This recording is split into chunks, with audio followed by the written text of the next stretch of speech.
You are listening to GeekFest Rants on the IC Robots Radio Network.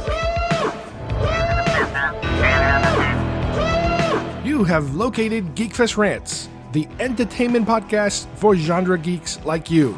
Shall we play a game? Covering the world of vintage and current film and television since 2010. Game over, man. It's game over. Featuring in-depth conversations on sci-fi, horror, fantasy, comics, toys, and conventions. So say we all. So say we all. And now sit back, relax, and enjoy today's show.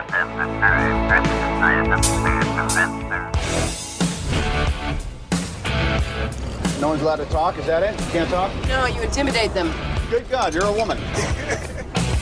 Is it better to be feared or respected? And I say, is it too much to ask for both? I humbly present the Jericho. To peace. Tony Stark. Now you work for me.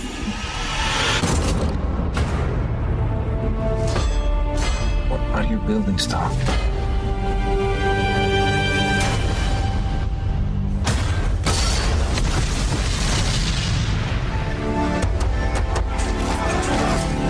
Your eyes are red. Your tears for your long-lost boss? Tears of joy. I hate job hunting. Yeah, vacation's over. Welcome home, son. Put up the scanner, will you? What happened over there? I had my eyes open. I want to protect the people I put in harm's way. A man with a dozen of these can rule all of Asia. Yeah, I can fly. Let's see if this dog can hunt.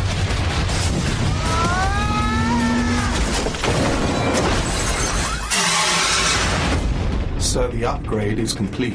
Tell you what, throw a little hot rod red in there.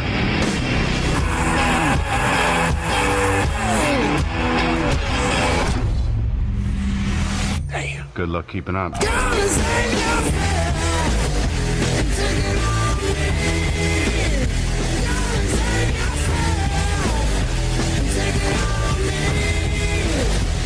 What's going on here? Let's face it, this is not the worst thing you've caught me doing. There's been speculation that I'm parading around as a superhero. I'm just not the hero type, clearly.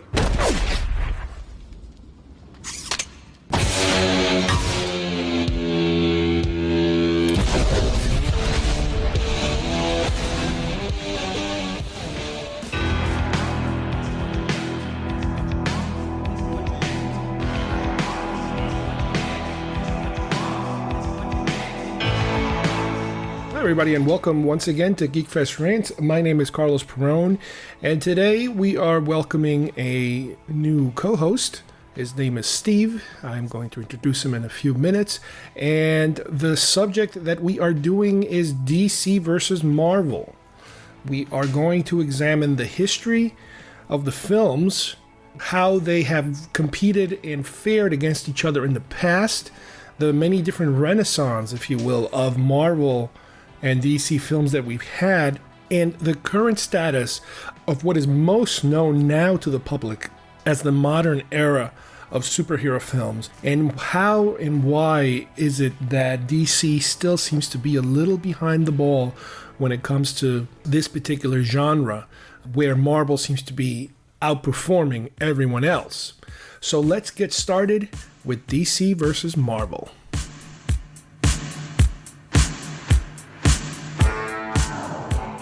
What did I teach you? You are the Duke of New York. You're a number one. You will not laugh. You will not cry. You will learn by the numbers. I will teach you. Can you dig it? Open the pod bay doors, Hal. I'm sorry, Dave.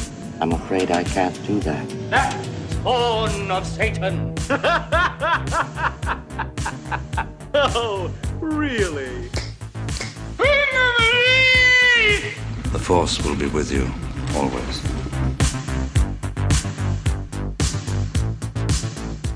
All right, we're going to hit a different topic today. We're going to do a comparison of Marvel versus DC films. And joining me for the first time here, I have Steve Fowlkes, who has been a listener, to our podcast for a while. And every now and then we've been interacting and exchanging notes and commenting on stuff. And I contacted Steve and said, hey, would you be interested in maybe participating in a show? And luckily for me, he said yes. Say hi, Steve. Hey, how you doing, everyone? And thanks for having me on. Sure. This is one of the subjects that he actually suggested. So I know we've covered DC and Marvel in the past from different angles. We've hit individual movies. We've hit, the history of it. But today we're going to try to do a comparison in terms of how is it that these two different franchises, because now they're monsters. They're huge, especially Marvel. How is it that we got to this point? And why is it that one seems to be critically and financially doing much better than the other? But before that, let's go back a little bit, because the world of Marvel and DC, they've kind of had these ups and downs. Now, granted, they're huge worlds. The comic books, obviously, that's where their bread and butter was originally, where everything came from. But they've ventured into television, they ventured into film, not very successfully sometimes and moderately successfully other times. You tell me how you feel, but the farthest back that I can think of as far as big successful films, to me, would be Superman. That's the first thing I can think of like really massively successful. How about you? Oh, yeah, definitely. See, now, I think this is going to be interesting because we're going to have the sort of age discrepancy to kind of, this is definitely not a knock on either of us. See, from my point of view, and I did see the original Superman, I believe the first two movies, but those were made, before my time. Wow. So to me, while I in retrospect, you can go back and see that they were, groundbreaking. Honestly. So when was the first time you actually saw something in the theater that was part of some big wave of Marvel or DC? It is definitely aging me, but my first big one was X-Men, the very first X-Men in 2000. So that's 2000, yeah. Yeah. So that one was where and that's definitely the one where it sort of opened my eyes to comics. Now, and I knew of comics before, but that one was the big groundbreaker for me because it looked so fresh and new and different. Mm-hmm. And incidentally, it was a Marvel movie, which may lead to the conversation down the road. Yeah, because again, that was Marvel when Marvel wasn't what it is now. They were in a period, from what I understand, where they were kind of leasing or selling certain properties, and people, but certain studios would have it for a certain amount of time, and then later on that time could expire and it could revert back to Marvel and so forth, because they weren't being very successful, but they were good at least at selling their brand to other studios. Right. Now I do remember that particular wave, and that to me that's kind of like let me think for a second. I'm going to call that the third wave or the third renaissance of the super successful superhero films, if you will. Mine, because I'm a little older, I was born in 1970, so by the time Superman came out in 78, I probably saw it in 1979 or 1980 when I first came to the States, because I was born in Uruguay, so my geekdom started really in the late 70s. But yeah, Superman had a whole string of films. Arguably, just like a lot of things, the first one is amazing, the second one is really good, and the third one starts to decline, and the fourth one is just horrific. But that kind of lasted through the, I would say, late 70s through mid 80s.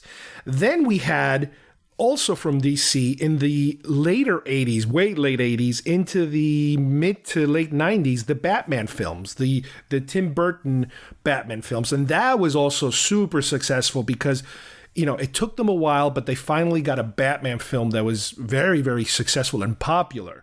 Now, what's interesting is that as these Batman films are ending for DC, that's when Marvel all of a sudden starts to get, some success, like you mentioned, with the X-Men films, a little later with Spider-Man. The first successful Spider-Man film was also happening. But even before X-Men, I would credit, and I've done this in the past, I would credit Blade.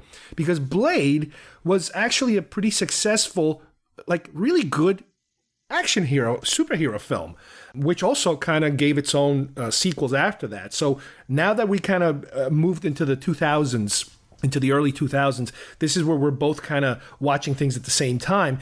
And what's interesting is that they seem to kind of take turns. They weren't really going head to head with each other, DC and Marvel. The Spider-Man films continued, all that stuff continued happening. But then I think for me would be, as these films continue to premiere, and again, the law of diminishing returns, the less and less successful, less and less money, then I think we get hit on the DC side with Batman Begins. Now, was that one that you went through and you experienced? that was one I did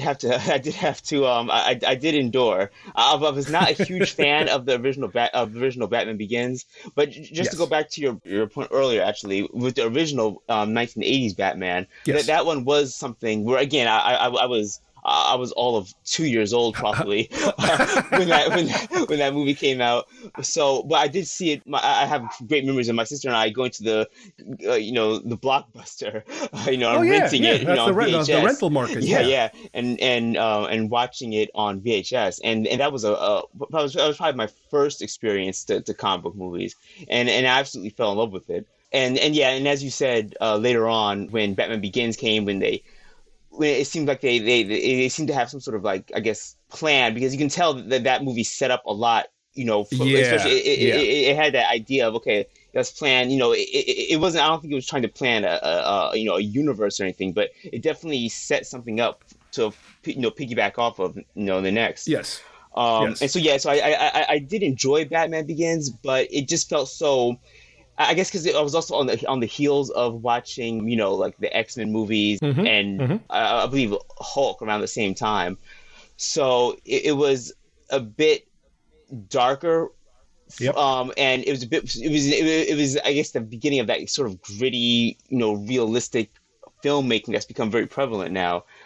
And it just seems very different to me. And it from what I compare it to with X-Men, where it was brighter costumes, more humor based.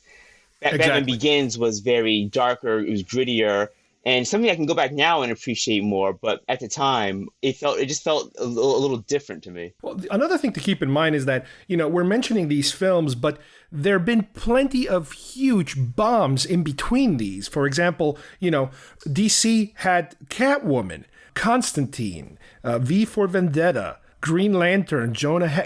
There are lots of bombs along the way, but we're trying to only hit the big, somewhat successful ones that kind of led to where we are now. But yeah, with Batman Begins, there was a different flavor. Now, my big attraction to Batman Begins was Christopher Nolan, because I loved his films, and all of a sudden it's like, what? This guy's going to do... This guy's rebooting Batman? So that kind of got me there. And to me, The Dark Knight, to this day, The Dark Knight to me is my favorite of the superhero films. Not only my favorite DC one, but my favorite overall, even when compared to Marvel, everything to me compares to The Dark Knight. Granted, it's part of my particular flavor, I guess, of superhero films. I like them a little darker, a little more realistic. The more fantastical you get, the more superpowery you get. I'm not saying I don't like it. It's just that I kind of gravitate towards a little more towards the individual that can manufacture his own powers out of mechanical things, rather than just having supernatural or otherworldly kind of powers. So, what about you? Do you gravitate towards one or the other? I do, and I think it changes a lot, because now also, just to give some perspective here, I'm also a fan of. I'm also a big comic book fan in general. So I have been reading. So even especially after the X-Men movie, I was really into the comic books themselves and everything, and so I had back then I was more slanted toward Marvel, which has actually changed drastically. Actually, recently, I've now catered now more toward DC, but yeah, The Dark Knight and again, looking back on it now, and now when I have a chance to rewatch it, it strikes me as definitely more realistic, definitely more down to earth, and not so fantastical, like you said, with a lot of the Marvel movies. And I think at the time, I was looking more for the more fantastical, kind of over the top, superhero powered, guys, instead of the more kind of personal, focused characters. It's definitely portrayed by Nolan's the Batman, his Batman series, which is almost the embodiment of, the tortured soul, definitely the personal story of, one man versus, all his own inner demons. And I think that's something I can appreciate more now than, watching it through, a bit older eyes, so to speak. Mm-hmm. Well, one disadvantage that I have is that I've never been a big comic book person, so I've never followed all the different reboots and all the different people that have played these characters, or, now it's his son, and now it's his cousin, and now it's his nephew, all this kind of weird things that's been happening, and the complete, reboots that have been taking place, on all these comic books. So that's a disadvantage. And again, I don't know a lot of the rules of, well, what's this guy's power? What's his? Why is he special? Why is her special? Why is she special? But at the same time, that's a little bit of an advantage that I feel, because whenever I see these movies, they're completely new to me. So I can never say, oh, wait a minute. Well, it's not as good as the comic, or the comic would never have done that. To me, everything is new, so it's like I only judge it by what I see on the movie screen. So that kind of helps me out a little bit. No, I would agree with that 100%, because as someone who does read the comics and then you go in to see the movie, I almost feel like, sometimes I wish I didn't know as much about the character as I do, because, no matter what type of, metaphoric, glasses you want to try to view the movie through, you try to remove that side where, okay, I know this, I'm about the character, and let me go watch the movie and try to, be as indifferent as possible. But it's hard.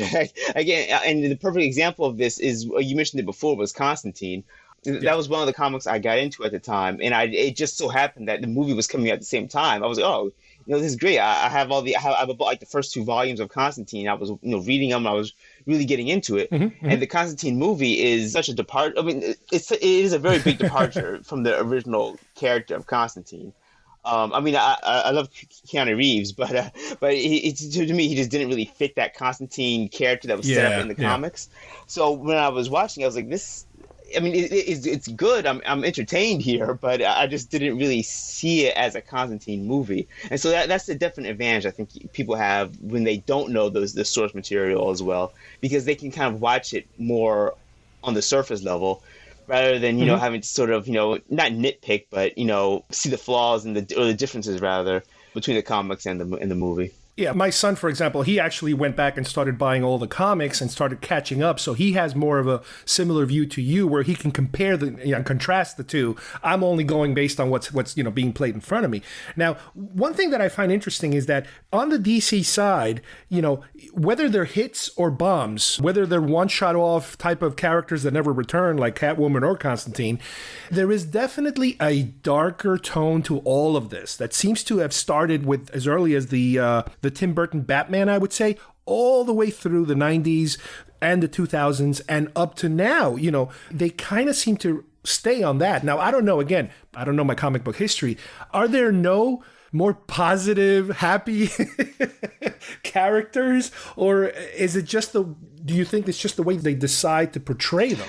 It's funny you mentioned that, because when you really think about it, the DC historically, if you think about Superman and Wonder Woman and what they represent, those to me are the 2 most, positive characters you can ever get in comic book history. And they started out, and there's actually a fantastic book called Justice League: A New Frontier, and the art style is very reminiscent of the silver golden age of comics, where it's like the 1950s, 60s feel to it, and everyone's is very bright smiles. The artwork is done in a very, very retro style, and so you would think that DC would have. And also the Flash too. The Flash was very positive. And they have all these characters, but for whatever reason, I think when in the 1980s Batman, it was such a well-received movie. It set the tone for having a very dark, gritty atmosphere, and that's what worked. That's what got a lot of people into it. So I think that they saw that and they ran with it. Because prior to that, the Superman movie and even the Supergirl movie, completely different. Different. The first 2 Superman movies were very optimistic and more lighthearted. But again, once Batman hit from '89, that one, it set the tone for being, okay, we have a more realistic, down-to-earth hero. and that works for Batman. And that's, that character, is supposed to be more of a darker, more reclusive character. But I think they continued with it, and maybe with the exception of Batman and Robin, that one was pretty. It was definitely more lighthearted. That's. And then right up until Batman Begins, and that just, then they really doubled down on the more gritty, dark. Dark Knight, yeah. And I think after that, they just kind of kept playing off this idea of having the more darker side of characters, while Marvel, on the other hand, was, I don't think they specifically set out to do the opposite of that, but the X-Men aren't exactly dark and gritty characters. So when that movie came about, I think naturally it was a movie that would be more sort of optimistic. The thing to keep in mind about X-Men is that Marvel really didn't have control of them. That was 20th Century Fox, so they could go and take those characters in whatever direction they wanted to go. Yeah, that is true.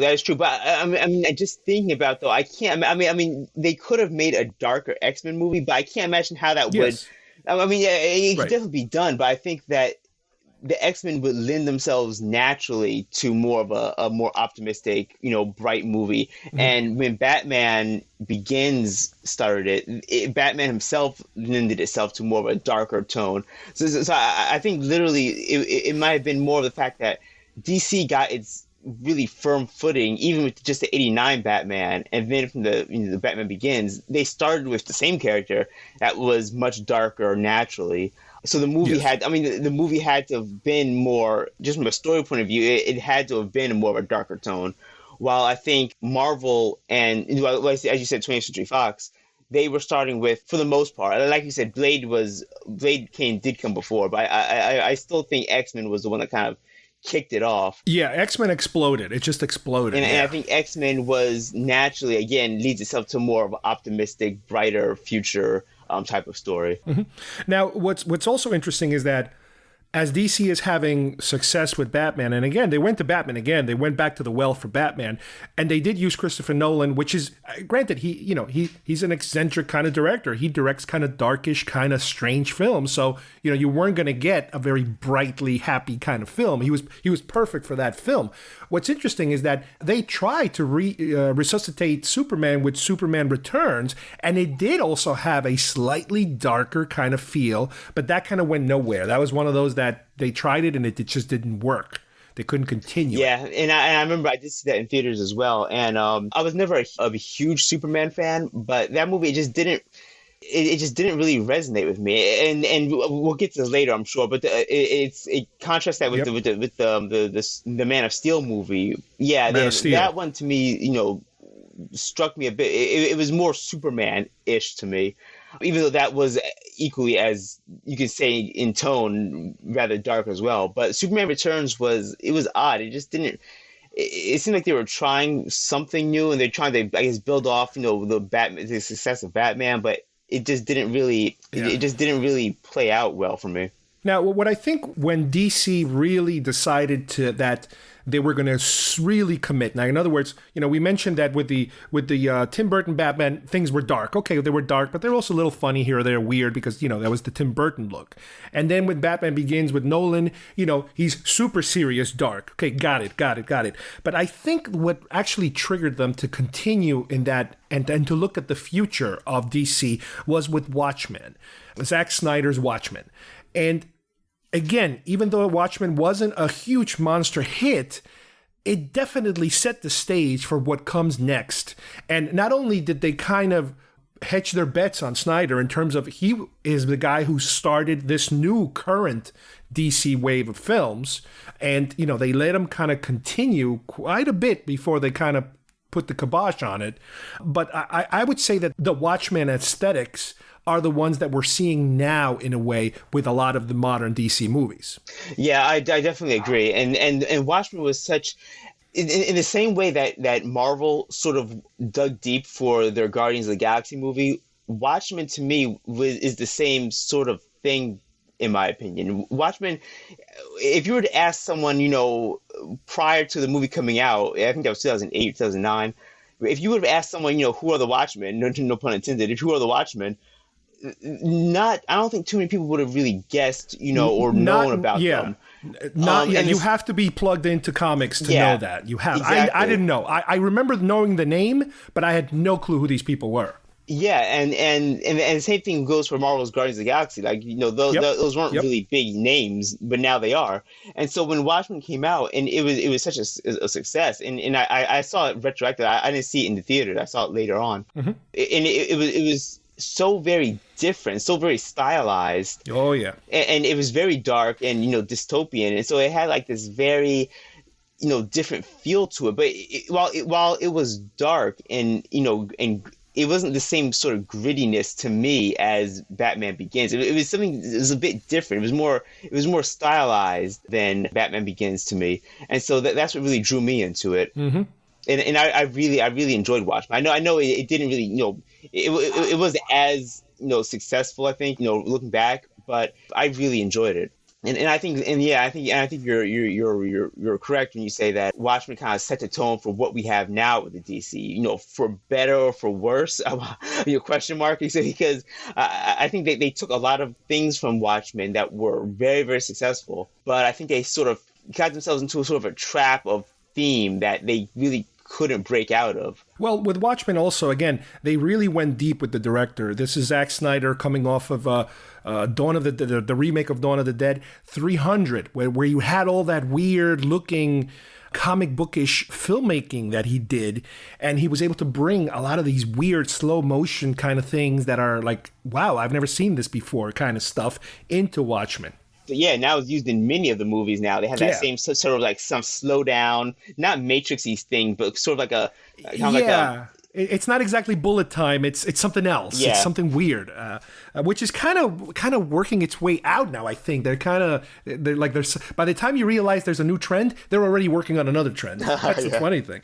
But around this time, also, like I said, they still have their bombs. They have Green Lantern, which bombed, Jonah Hex, and The Dark Knight Rises, the third of the Nolan films. And as the Nolan films end, I remember that they were starting to announce whatever this next phase. Now, granted, DC doesn't refer to them as phase. I think they just refer to them as the next set of movies.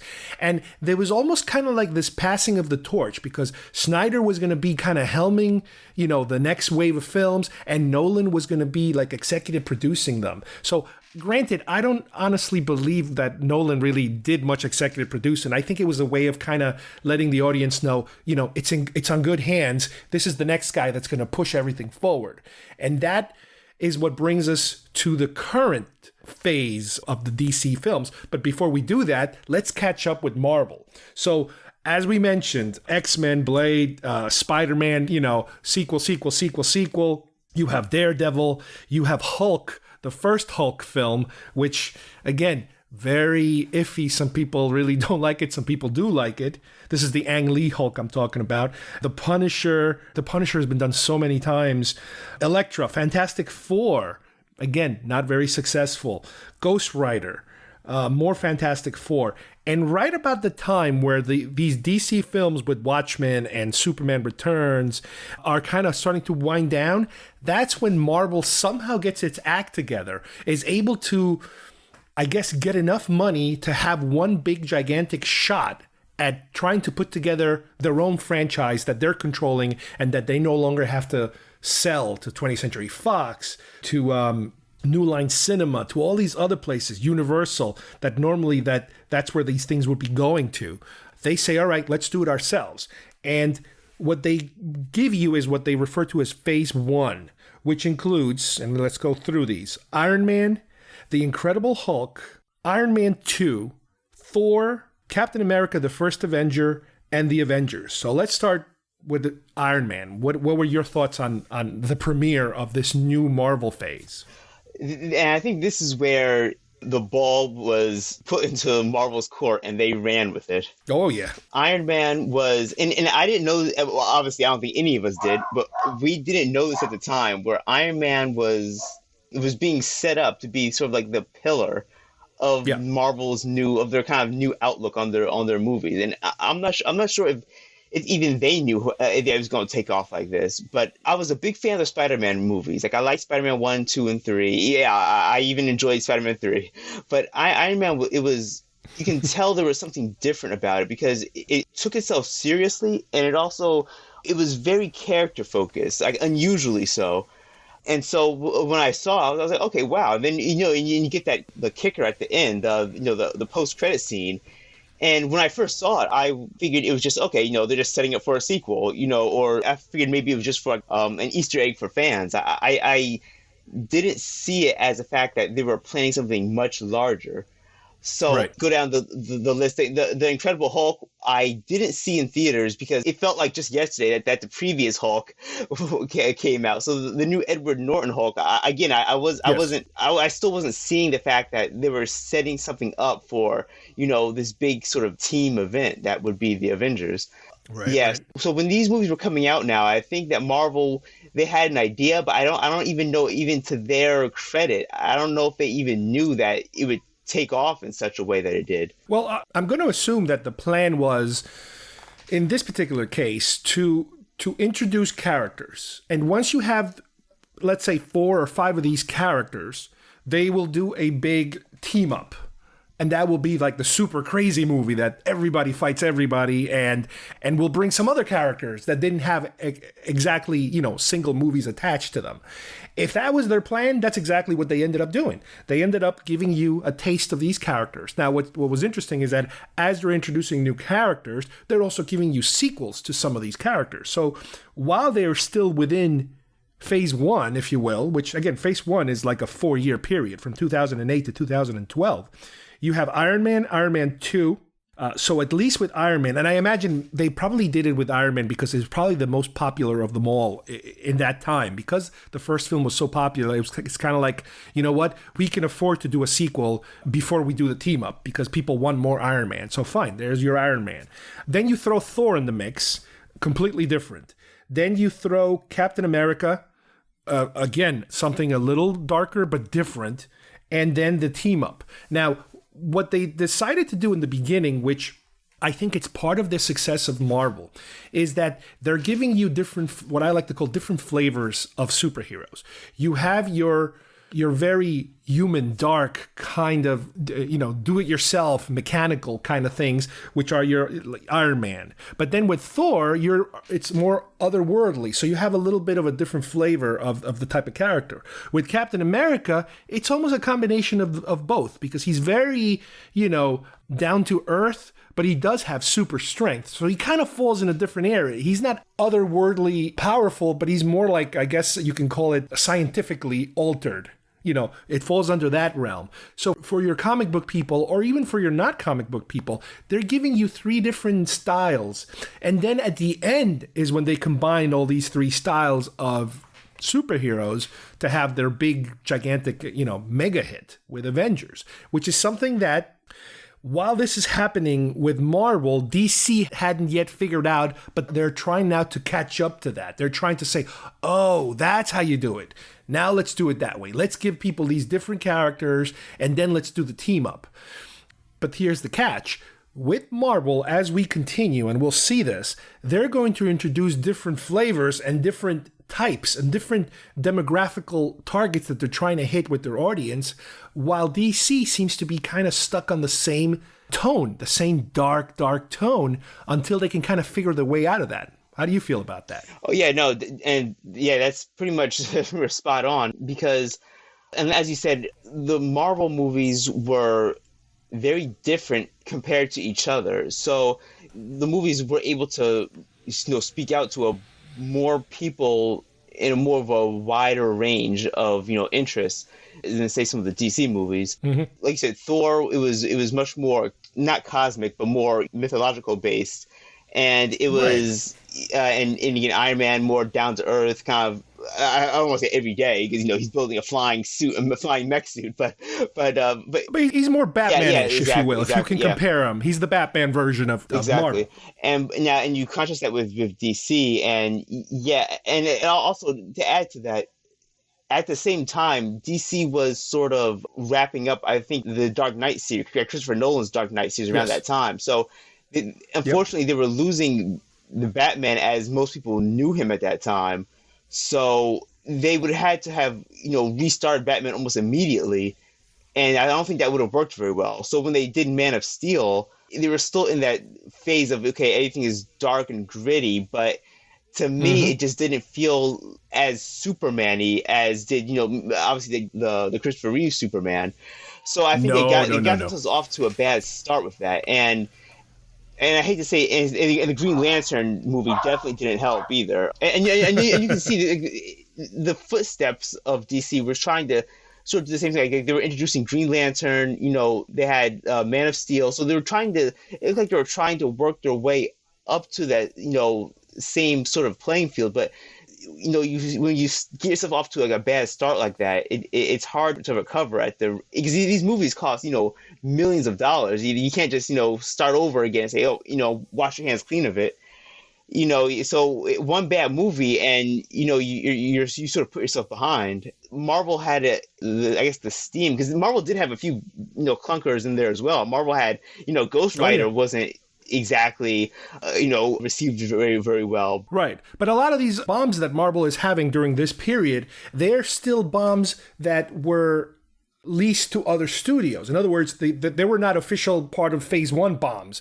They were, like I said, Ghost Rider, which was, let me see here, Ghost Rider, Columbia Pictures. So they were still people that still had the rights. And hey, Marvel is making money. Let's put out our Marvel character that we still have a few more years lease. Let's put it out there. So they're trying to piggyback on the success of Marvel. Yeah, right, exactly, and that's very true.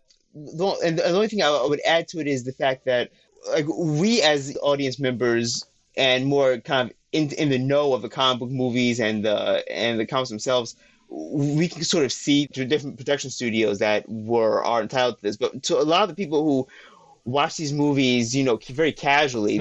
I'm not sure if you would ask the average person, would they know, is Spider-Man technically, not, is he technically, not in the same technically universe or under the same production house as they might not even know the difference between Marvel and DC. Yeah, right, yeah, and that's true. To them, all superhero movies are can just be lumped together. It's just they're comic books, right? So they're not all exactly. They don't really have that same. It's up to us super nerds to kind of get through the weeds. But what I'd like to add is from Phase 1, probably my least favorite one of Phase 1. I think it was Captain America. I never really liked the tone of the first one.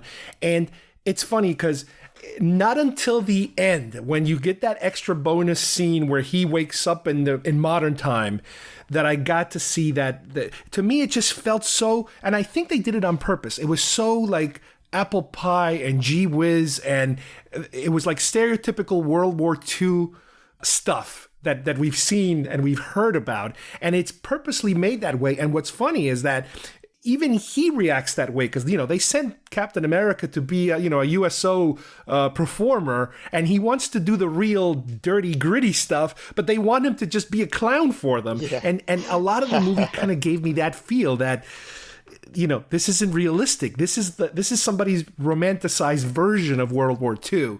Now, granted, you do have the Red Skull and you have some weird characters. Yeah, okay, I get that. But to me, not until later did I completely, fall in love with that character. It wasn't on the first film for me. It took a while to get used to him. It's funny because I'm actually sort of the opposite. When I first saw, because when I first saw the first Captain America, the first Avenger, I guess I have like that. Can't say it's nostalgia because I didn't exist back then, but I have like that really like Silver Age, the very optimistic view, of that type of aesthetic.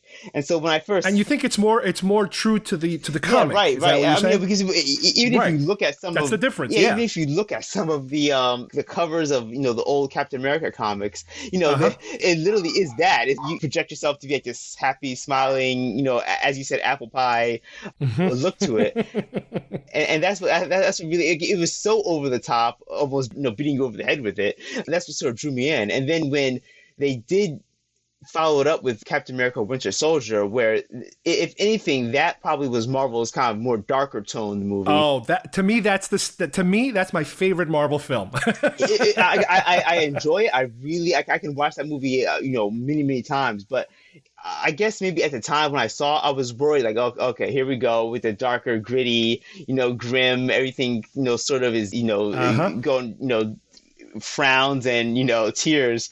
So when I saw that, it sort of like, rubbed me a bit the wrong way, as like, it's such like a drastic change from the first movie, which I really enjoyed. And I've had this conversation with other people that feel exactly like you. There are people that are more comic book fans, and they like the more optimistic, the more, I don't want to call it flag waving, but more, more clean cut. And I always go the opposite way. I always go, I want it darker, I want it dirtier, I want it nastier. But granted, still, the Winter Soldier to me is not as dark as the DC films. The DC films are even darker, and it's like, how much darker can you get sometimes? After the Nolan series, like I wasn't sure how, really the grim, Nolan films are almost crime dramas. Yeah.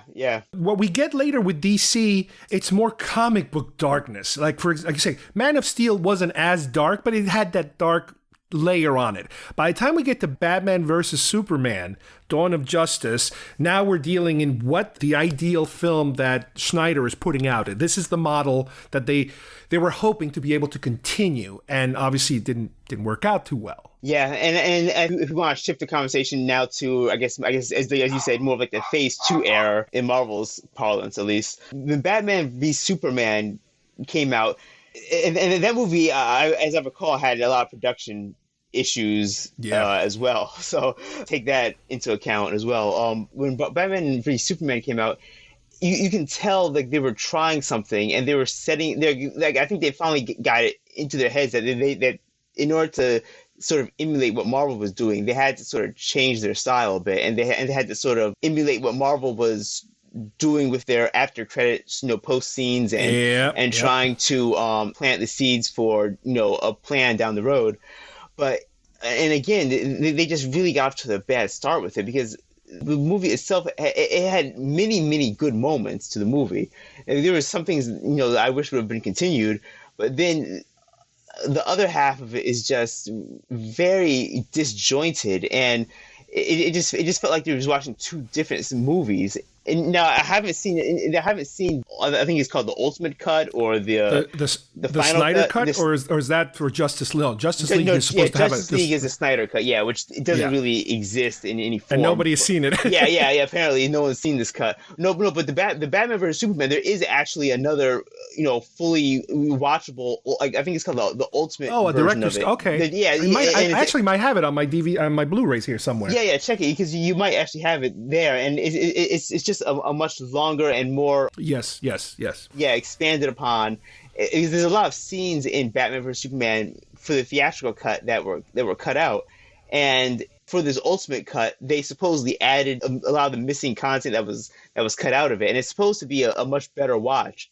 I haven't seen that personally, so to me my view on it is still from the theatrical release.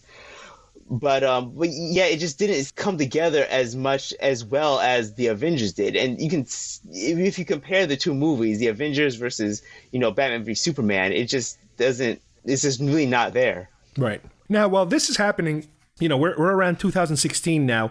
DC is in the middle, more or less, of their new wave of films, the current wave of films. Marvel is shifting to Phase 2, which is basically more of the same and add a couple of more characters. So in other words, you get an Iron Man 3, you get a Thor, The Dark World, more Thor. You get Captain America, Winter Soldier, like I mentioned earlier. Guess what? They're going to throw a new flavor to your ice cream mix here, Guardians of the Galaxy. Here, as I mentioned earlier, is a whole other demographic they can start to hit, and that is, in my opinion, younger kids. This is definitely not dark in any shape or form. It is more kid-friendly, it is funny, and it is just as good as everything else they've been putting out so far. How do you feel? Oh yeah, definitely, and I think you hit the nail right on the head with the fact that it appealed to, I hate to say younger audience members. It makes it sound more juvenile. It's more not. Family friendly. And it also played into the whole nostalgia bit, and I think this is where they really leaned into the comedy route. Yes. It worked perfectly, because now you have Captain America: Winter Soldier, which gave you the darker movie. Yep. You had Guardians of the Galaxy, which gave you the very comedy focused, not comedy focused, as you said, more family friendly and very, very funny. Then you had the past Avengers movie, which kind of brought everything together, and now you still have the success of Iron Man coming out, where it's a more down to earth, gritty movie, more realistic movie. So they're now, I think at this point, they're really ramping themselves up to position themselves to be, okay, we have all these different branches, of movies, all these different characters, and they're reaching out to so many different demographics, as possible. And they have to just be, thinking to themselves, okay, we may have really struck gold at this point, because they have, all these franchises now to play with, and they can sort of give each one their own sort of tone. And that's even before, that's even before, Ant-Man came out, I think a year or two later, where Ant-Man also fed into the more comedy, lighthearted route to it. So yeah, they're really, firing on all cylinders here. Exactly. Phase 2 concludes the following year, like you said, with Ant-Man, more family-friendly, and Avengers Age of Ultron, the next team up, the next chapter of teaming up all those superheroes. So let me also say that while this is happening between DC, we're so focused on DC and Marvel here that in the background, Spider-Man gets rebooted again because 20th Century Fox doesn't want to lose the rights, and they have to come up with something fast or else they're going to lose the rights. So all of a sudden, now you have, what's his name? Garfield. Something Garfield. I forget the kid's name. Andrew Garfield. Yeah. So he puts out a series of, I think, 2 films. Somewhat successful, the first, and then the second one kind of fluttered out there.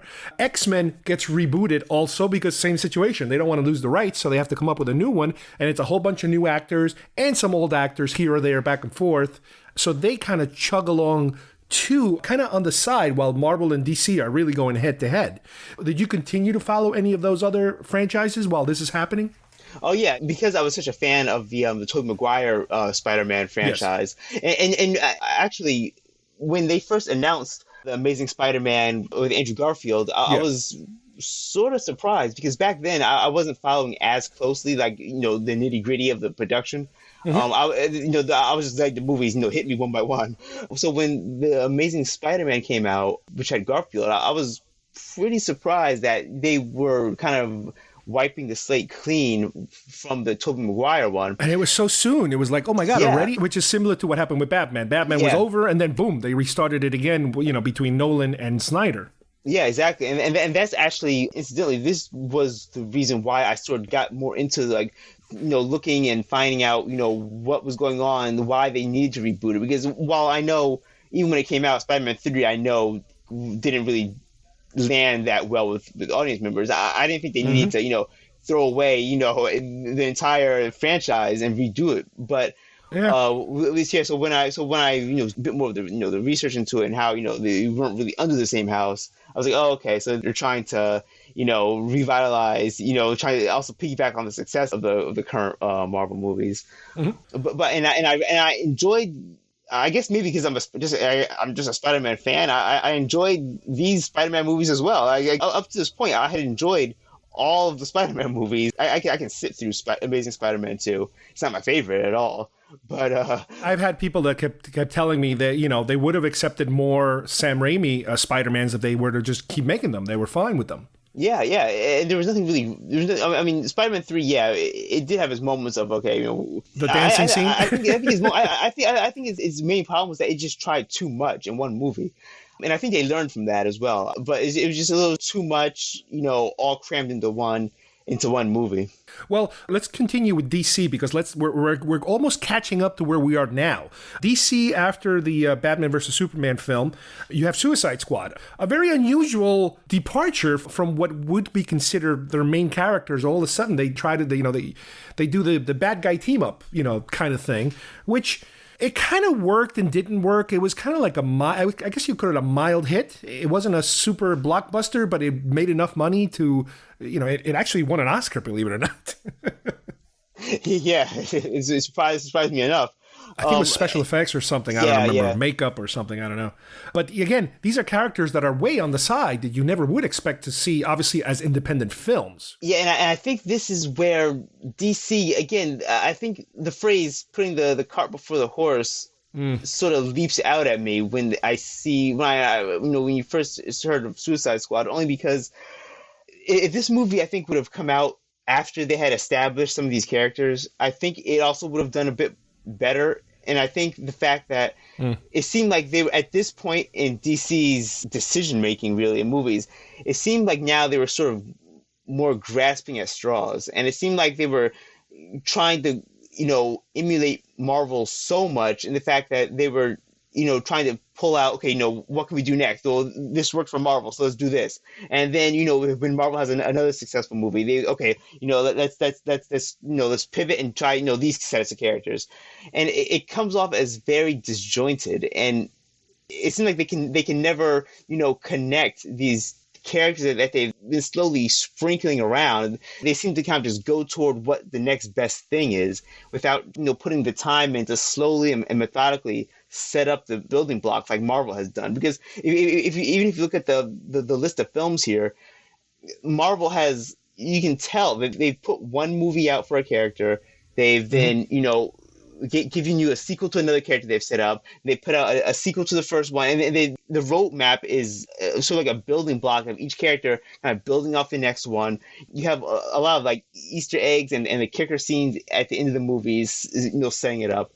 With DC, it seemed like they kind of, saw that, decided last minute to cram as much of it, in as possible. But it just seemed like they had sort of missed the boat on that type of foundation building, and then retroactively were trying to kind of, now make all these movies kind of and pile everything on to try to create this artificial now shared universe. Well, not only what you're saying in terms of them always catching up, but I remember around this time, this is also around the time where Deadpool came out, which is another Marvel property that is not part of the Phase projects. It's a 20th Century Fox property in a way, and it was so successful for it being an R-rated, raunchy superhero film. And the way that film was created, the fact that, remember, they leaked the opening was leaked by probably Ryan Reynolds, and then it kind of forced the studio to make the movie because people were so interested in it, and it was a freaking hit out of nowhere. This is around the time where everybody was like, that's what we need adult superheroes, R-rated films. And there was talk of trying to reshoot, I believe, a little bit of Suicide Squad to make it a little more raunchier, a little more adult. And that's something that they were always playing catch up. They're always playing catch up with, if not directly Marvel, the Marvel properties. Yeah, and I think that's DC's biggest, downfall is that, and I don't think we've mentioned it yet, at the head of Marvel, at the head of their production studio is Kevin Feige. And he has, and I can't say single-handedly, but he's led the Marvel, studios into this direction. It seems like almost single-handedly, and he had this vision and this, this love of comic books himself. He's also a big comic book fan, where he had this vision where he obviously wanted to, bring all this stuff together, and he had like an actual goal in mind. I think with DC is their goal was to make movies and make money, which is perfectly fine. But I don't think they shared from the start. I don't think they shared the same vision that Feige had. It seems like with DC, this is something that brings us to another topic that I don't want to open this can of worms. They allowed the director to lead the future of the franchise at times with DC. So, for example, Snyder was allowed to project so forward into something that didn't seem to be working too well, which is, again, this is what's happening now, I think, with Star Wars and the current controversies with Star Wars films.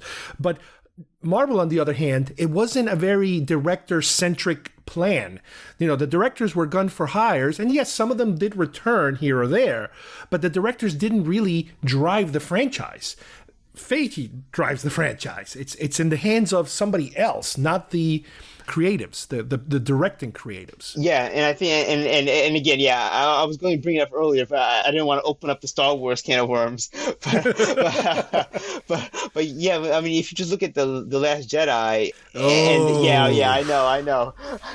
Oh, do we have another 3.5 hours? I don't think so. It's got to be a part 2. But yeah, just quickly, comment on it. The fact that I think the same flaw that's was the curse of DC in this is the same thing that's happening to the Star Wars properties, where it's you give the power to a director, but then you're constantly changing directors or changing the immediate ownership of it. Then you're obviously going to have a more disjointed story and a disjointed feel to everything. And sometimes it's not their fault, because if you look, for me, if I look at Batman Begins and The Dark Knight, it's like, yeah, let the director do whatever he wants. Let him do 18 movies. I don't care.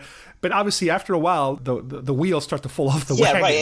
And the difference with that is the fact that those movies had one director. Right. When it came to the Star Wars properties and the different DC comics, they all have different directors and different viewpoints on everything. So, but I think it is understood that up until the end of, let's say, last year, Snyder was slowly kind of phased out because they realized they needed to go in a different direction and they didn't want to go in the Snyder direction.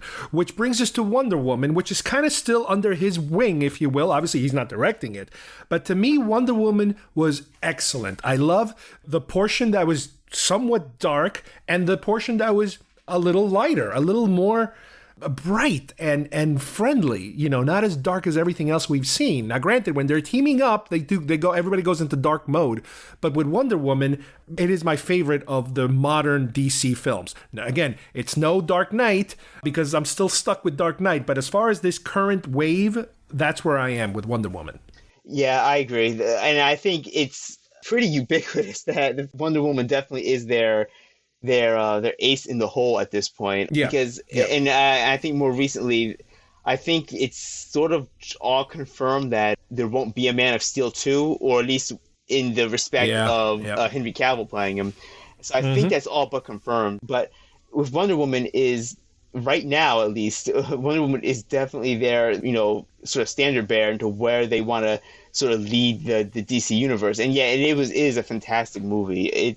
You said Dark Knight was your favorite. Probably Wonder Woman is probably my favorite. Wow. It blends that, like you said, that optimism with the humor, with the characters all together, and it just works on so many levels. Captain America had the fish out of water thing. The guy who's 100 million years old, whatever, and he's getting used to modern times. She has that same thing. She has that. She's from this island, but then there's the humor of her trying to adapt to modern times as she continues to not age and move through different periods of history. Yeah, exactly. And I think that's something that's very easy for audience members to kind of relate to. That archetype of, the fish out of water, as you said, where, the character is sort of taken out of their comfort zone, and so is the audience, and we're all together being put into this new world or new scenario.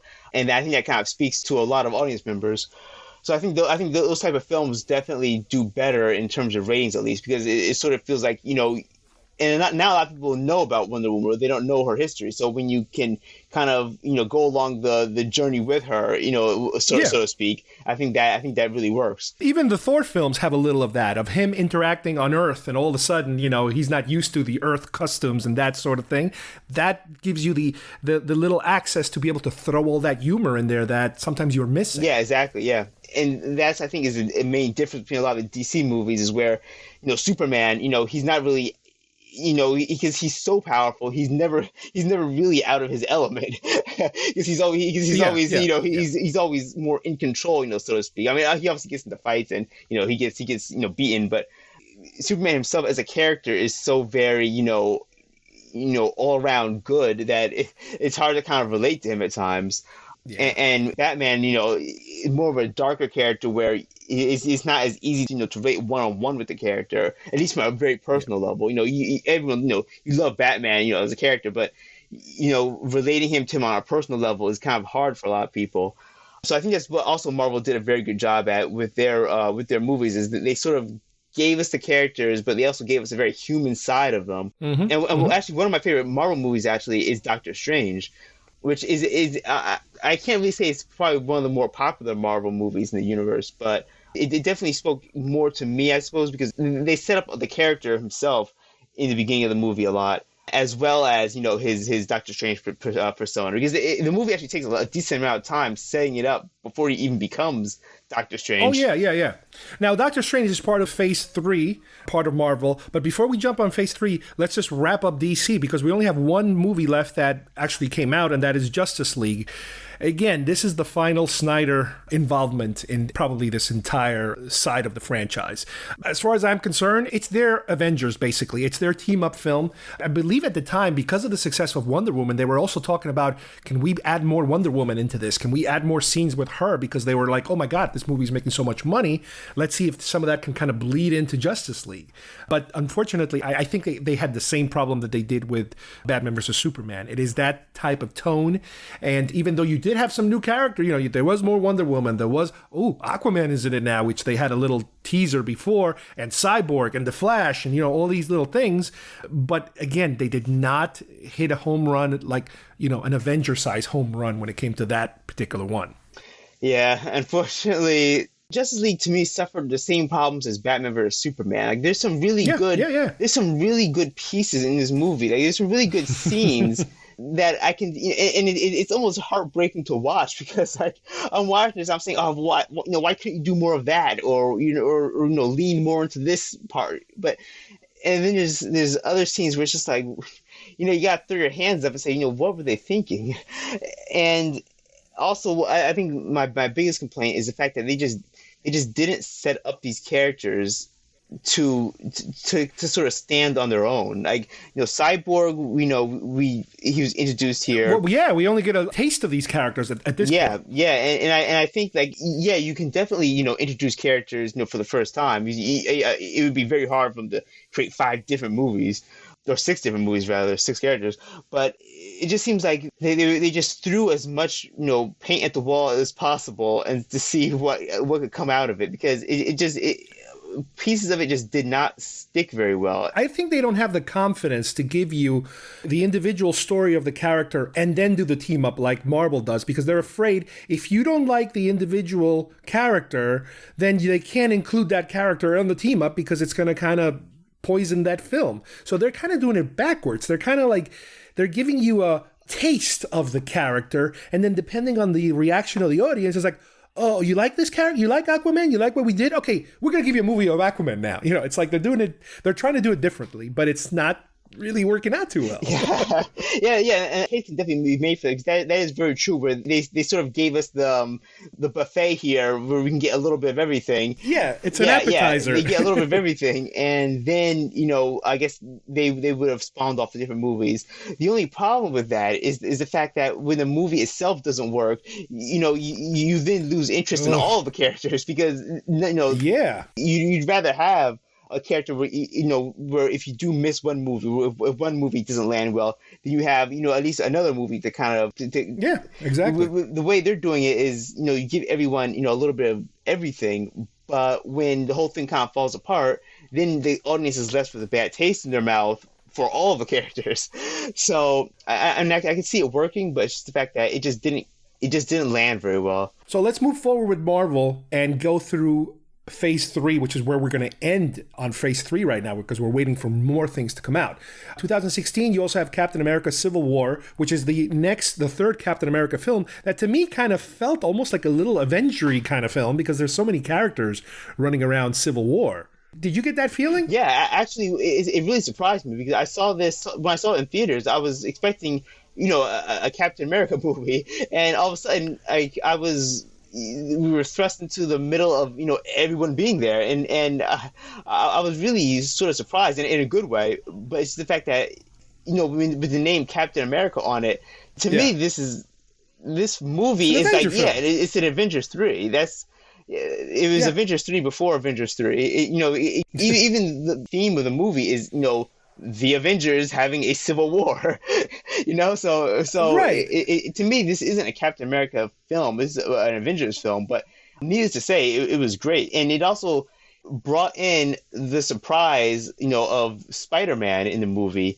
And I think, that was around the time of the deal that they made to be able to use him. Yeah, exactly. And I think that just plays, again, more into Marvel's forward thinking and their ability to kind of, say, okay, we have these properties that, we aren't making movies on, in-house, let's see if we can kind of, leverage that, or at least, try and make a deal to at least get him into at least make an appearance into the Marvel movies.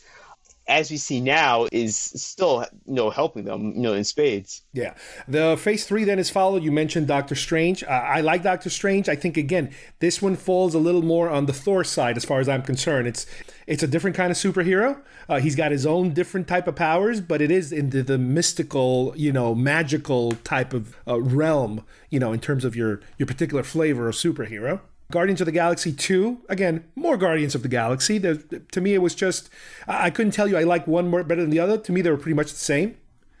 Spider-Man Homecoming. Now, here's where that little experiment that they tried with Civil War, now it's like, okay, now we're married. Now we're going to just go full tilt. And now you have, just like in Civil War, your third Spider-Man actor once again changing. I like this kid. This kid's pretty good. What do you think? It's funny, when I first saw Tom Holland. Tom Holland. When I first saw him in Civil War, I wasn't really on board with him because now, like you said, this is the third Spider-Man now, and so now I'm like, I'm thinking like, okay, what's going on? What, it seems like they're changing Spider-Man actors like they're doing shirts.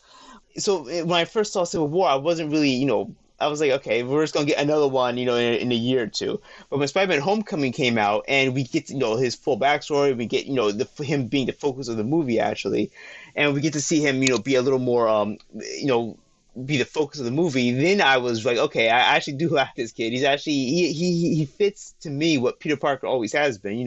Sort of a high schooler that wasn't like, as much as I like Tobey Maguire, he didn't really come off, honestly, as a high schooler, even back then. With Tom Holland, he has like that persona and that look where he looks like, Peter Parker. Granted, all these actors are probably in their 30s, but they do play good high school students. Yeah. Now, this is now followed by Thor Ragnarok. Now, Thor Ragnarok surprised the crap out of me because same here. They made it so funny, and I love the director. I saw he did a movie called What We Do in the Shadows, a comedy, and they flipped this movie. They flipped it. They went to the comedy side, and it completely works. Why does it work? I don't know. I just don't understand why it works, but it works. And I wish they would continue doing more like that. Now, granted, I don't know if you can take any character and make him funny. I guess it helps when you already kind of dabble with comedy a little bit. Like Guardians is already funny, but Thor is the type of character, at least in these movies, that every now and then he would get his funny stuff. But on this one, it was just amazing what they did. Yeah, and this surprised me as well because I don't think it wasn't even marketed as funny as like I remember seeing the commercials for it, and it didn't strike me as being that funny. Like when I went into it, I was like, okay, we're gonna see a Thor movie. When leaving the theater, I was like, wow, they really I was a little worried that they were going to, because I knew Deadpool came out. Deadpool was very, very comedy focused. Guardians of the Galaxy was very, very comedy focused. I was worried, and Ant-Man was, for the most part, very, very comedy focused. So I was thinking that, okay, I hope Marvel isn't going to do what DC did in going full-on gritty darkness now to make it all their movies full-on comedies, basically. Well, But I don't think they did. I think that they still have their more serious movies. But Thor was, and I did enjoy Thor Ragnarok. It was just the fact that it was so funny and it was so surprising, really, that it kind of just caught me off guard.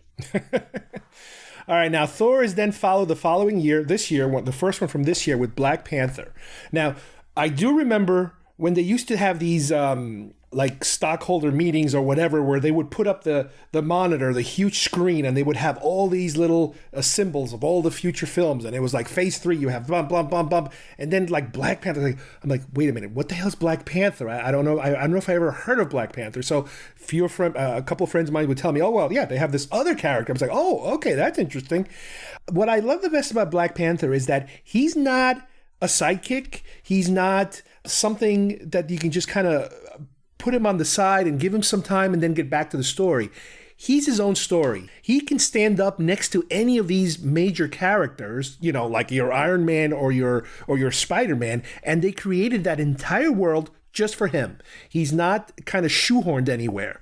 And it's almost kind of like the rest of the stories have to come to him, to his world. You know, he's not there to help them. He is involved because of the fact that it all comes to him and it all has to rely on him in a certain way to see where we're going to go next. Now, granted, we've gone to a very dark place after this in terms of Infinity War. But I love the fact, like I said, that it's just another solid individual character and not a sidekick. Yeah, and also to add to that point, you also have to notice that Black Panther just wasn't dropped out of nowhere, you know, and, you know, okay, we're making a Black Panther film now. The character was actually, you know, set up in Captain America Civil War as well. So that's when we get... That's right. Yeah, they sprinkled him on. Him on. That's where we get first introduced to him. So, again, Marvel and their strategy and forethought is just, you know, mind-boggling, because they're creating a movie like Captain America Civil War, and they're introducing these new characters and these new seeds to be expanded upon later. Is just, you know, genius, really. Because even at the end, when I saw Civil War, I was like, oh man, I hope we get to see more of, you know, Black Panther. Lo and behold, you know, I'm sitting in a movie for Black Panther. So, and you're right, though, the fact that the good thing about him is the fact that he can stand on his own, and he basically is his own, you know, mini like world in itself, basically. Yeah, he's his own country, pretty much. and it just works out so well that the fact that, and now we know he's getting his own sequel at this point with the numbers that it pulled in. Guaranteed. So. And the fact that they kind of dug deeper, because Black Panther wasn't, like you said, you didn't really recognize the character. Black Panther isn't a huge, well-known, you know, Captain America type recognizable character. He is a deeper cut. Maybe that's part of the secret of the success of Marvel, is that because they go after these obscure characters, not obscure, but not A-tier characters. They go to the B and the C-tier characters. So this way you don't bring a lot, even for the comic book fans, you can't bring a lot of baggage because they're not as, you know, you throw in the Hulk and you're going to have your Hulk fans telling you what you did wrong or what you did right. But when you bring in these other characters, they have maybe a little more room to be creative about it. Yeah, and you bring in these characters where people don't have the profiles they already, you know, come in with of these characters. So preconceptions, exactly. And then when you sprinkle them on like they did with Civil War, you know, so you're introducing this character who you don't know a lot about, but you establish, you know, some history with them through the interaction of the established characters like the Captain America and the Iron Man. So you sort of kind of, you know, introduce him through the characters that you do know, and then when you give him his own movie, you know, people don't know a lot about him, but all they know about him is from what they've seen in, you know, Civil War. So they can kind of build up their own, you know, expectations to it, and they're not coming in with this, you know, years and years of history and expectations only to get disappointed in it. So what I love about Black Panther is also the way that they handled their bad guy. The bad guy was not the mustache-twirling evil scientist that a lot of times you end up having in a lot of these films. The bad guy was somebody who also had good points in terms of life gave him a bad raw deal, and everything is the result of those raw deals. You know, he got dealt the wrong hand, and it just kind of brought him down all the way to the end, where even at the end, he's trying to, Black Panther is trying to save him, trying to help him. And he kind of realizes that he can't be helped. He just can't be helped because he's damaged. He's a damaged individual. And that's also to the point where you mentioned mustache twirling villains. And I think that's where the downfall of, especially a perfect example is Justice League itself, where the main villain in that movie, it just comes off as, you know, a mustache twirling alien, and it's so flat, and so it has no connection to it. And I think that's a compliment to Marvel, where a lot of their villains are not these stereotypical, you know. I mean, there are a few. Like, as much as I like the first Captain America, you know, Red Skull came off as very mustache twirling, but even in Black Panther, if you want your mustache twirling bad guy, you have Claw. Yeah, right. But the other character He's just, again, he could have been a superhero. He has all the characteristics and the attributes of a superhero, but he got screwed, and by getting damaged, it completely screwed him up. And I think that plays into just the pure storytelling point of view, is where if you want to create a good hero and a likable hero, you have to have a good and relatable villain as well. Mm-hmm. Because if you just have a villain that you don't really care about, you're going to be less, vested into the main character, because of course, you're not going to have that sense of, we have to get this guy, together. It's going to be more of like, okay, he's fighting some, guy who wants to take over the world, So I think that Marvel's done a better job than DC in the fact that their villains are a bit more relatable. And the same thing with Avengers, with Thanos. Like, he doesn't come off as, he could have been just a mustache trolling villain, but they gave him there's a little more there. There's a little more there. It's a little deeper. So I think that definitely plays into it. Now, speaking of which, this brings us to Avengers Infinity War, which is the third Avenger film.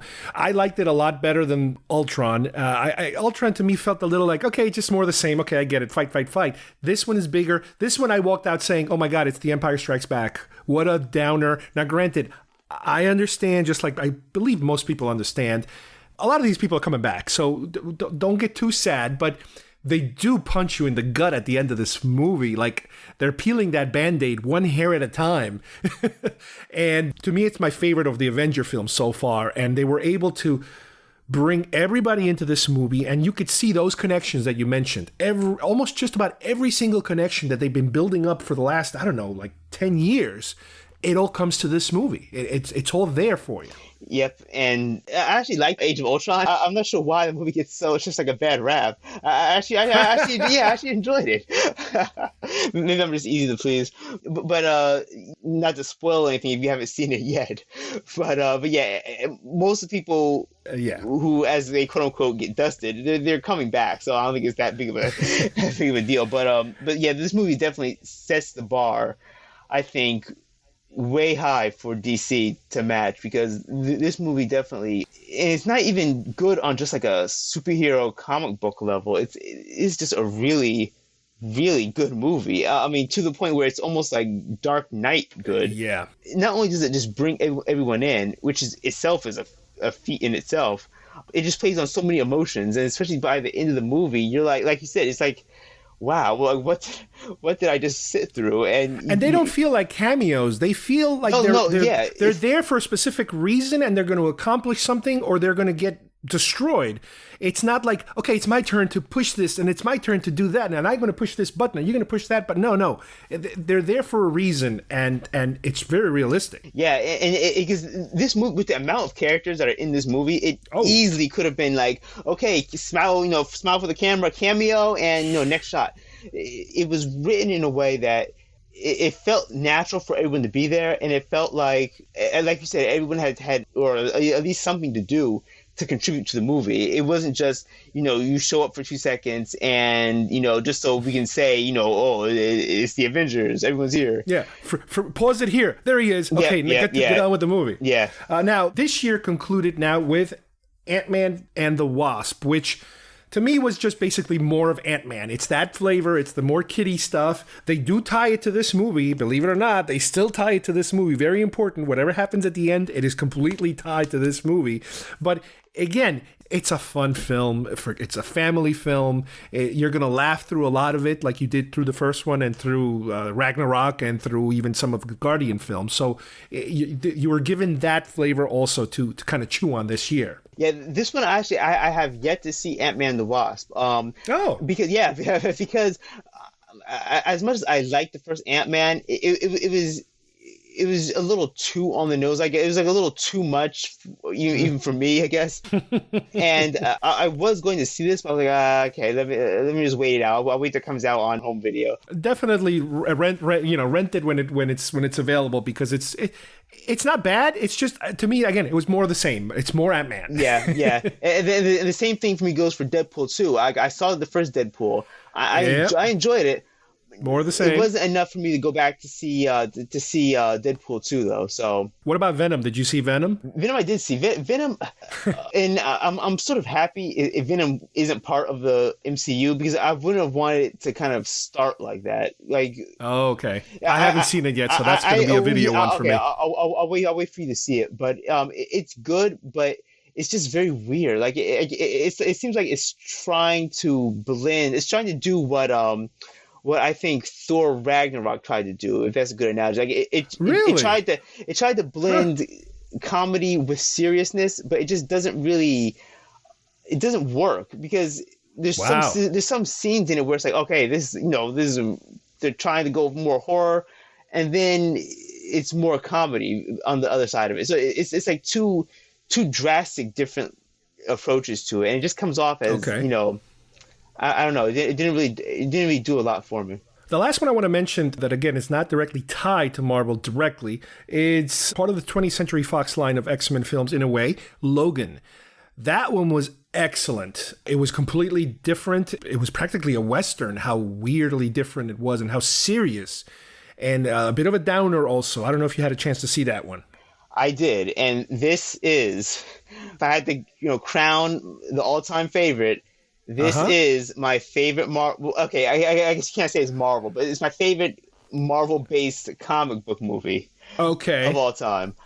But not your Marvel MCU one, yeah, right? If I had to separate the two, yeah. Yes, okay. But this movie hit me on so many levels. It was brutal, and it was so realistic and so gritty. Like it makes me rethink my distaste for more gritty, realistic movies. Because it's one of those movies that you're watching and you're like, I'm not crying. Yeah, I'm not crying. You're crying. You're crying. I'm not crying.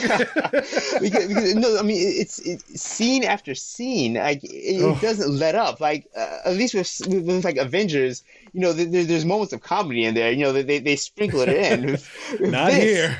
With this, it's like you see Professor Xavier and his degradation, and even personally, for myself, there's some history of Alzheimer's and dementia in my own family, so that was even more sobering. And this is one of those movies where I'd have to really be in the mood to have to really rewatch this, and that's not a bad thing. It's just saying that it's so heavy and so it sticks with you so much that it's not a movie you can just put on on a Saturday afternoon and just carefree watch it. It's something that you really have to want to watch again. And it's not that it's a dark DC kind of movie. It's just a serious, realistic movie. That's the thing. It's just.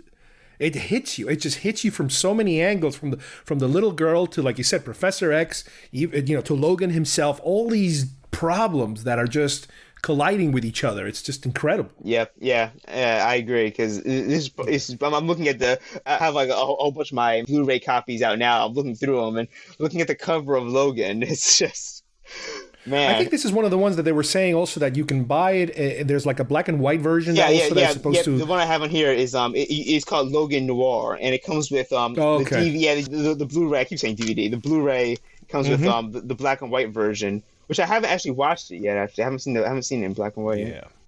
Well, this brings us to the end of the current level of everything that's out there right now, and again, this is how. The differences and how we think maybe this is what they're doing wrong, this is what they're doing right.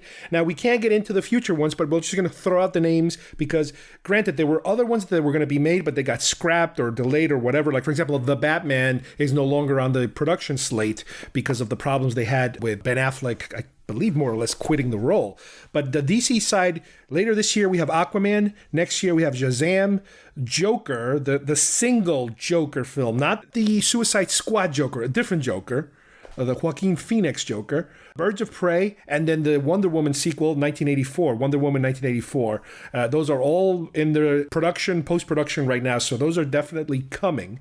And then on the Marvel side, let's see here. We're going to start off next year with Captain Marvel, which we got teased Captain Marvel at the end of, I think it was Infinity War.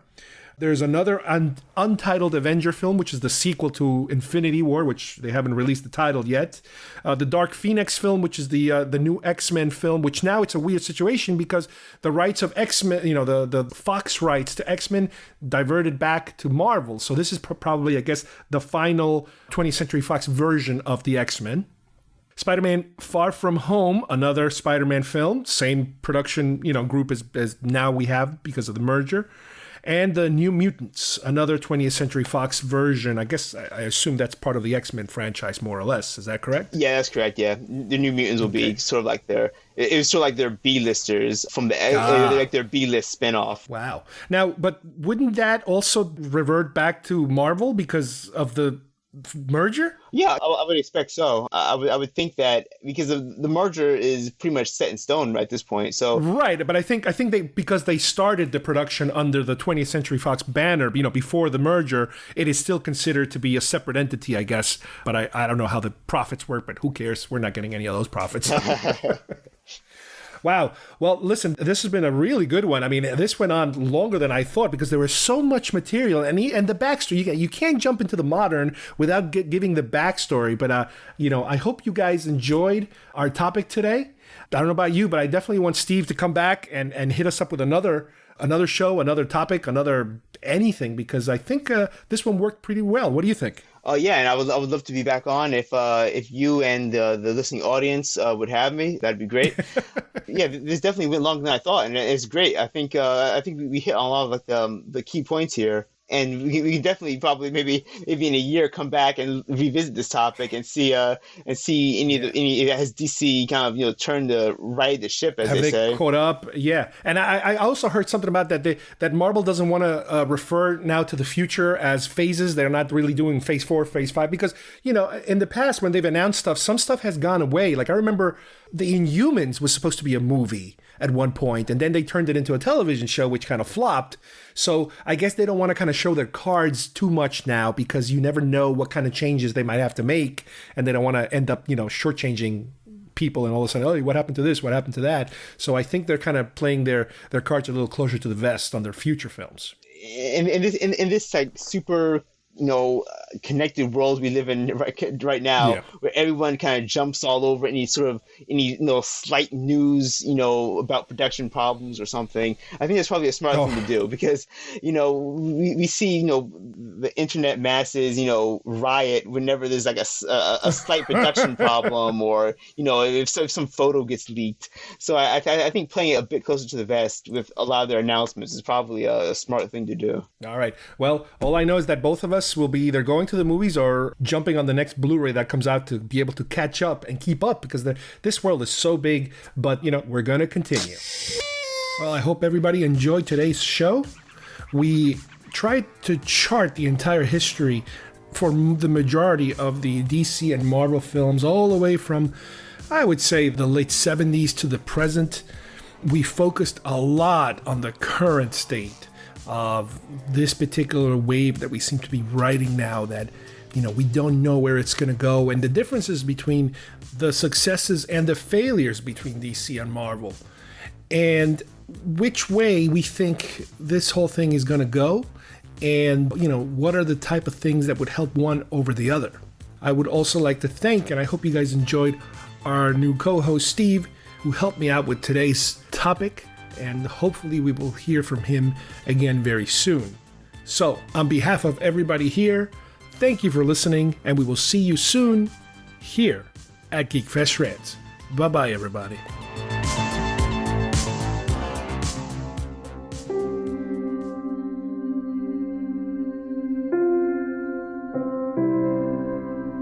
Goodbye, my son. Our hopes and dreams travel with you. He'll be an outcast. I'll kill him. How? He'll be a god to them.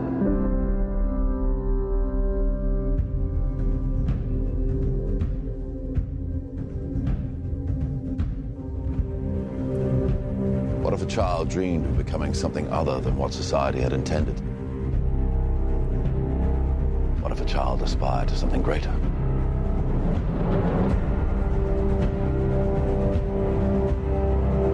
son was in the bus. He saw what Clark did. You're the answer, son. You're the answer to are we alone in the universe? Can I just keep pretending I'm your son? You are my son. And I have to believe that you were sent here for a reason. And even if it takes the rest of your life, you owe it to yourself to find out what that reason is. How do you find someone who has spent a lifetime covering his tracks? For some, he was a guardian angel. For others, a ghost who never quite fit in. You will give the people of Earth an ideal to strive towards. They will race behind you.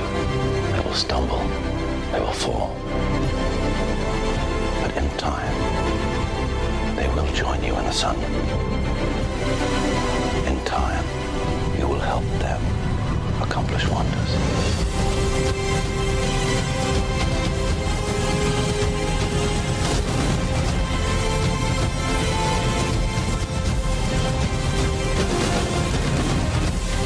Believe your son is safe?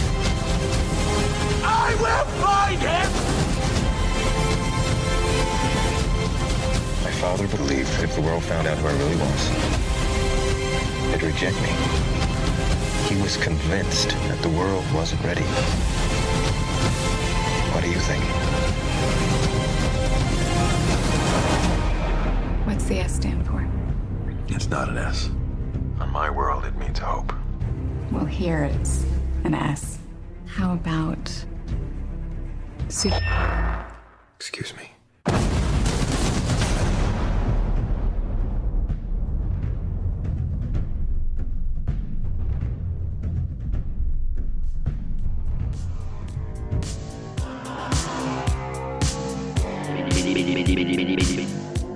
If you would like to subscribe to our show, send us messages, or see video links to some of the topics we talked about today, please visit our homepage at GeekFestRants.com or our YouTube channel, Facebook page, or iTunes at GeekFest Rants. I don't know what we're yelling about! GeekFest Rants is produced by Carlos Perón, copyright 2018.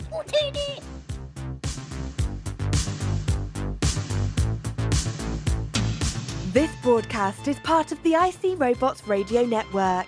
Visit icrobots.com for this and many other nerd/nostalgia related podcasts. You won't be sorry for long.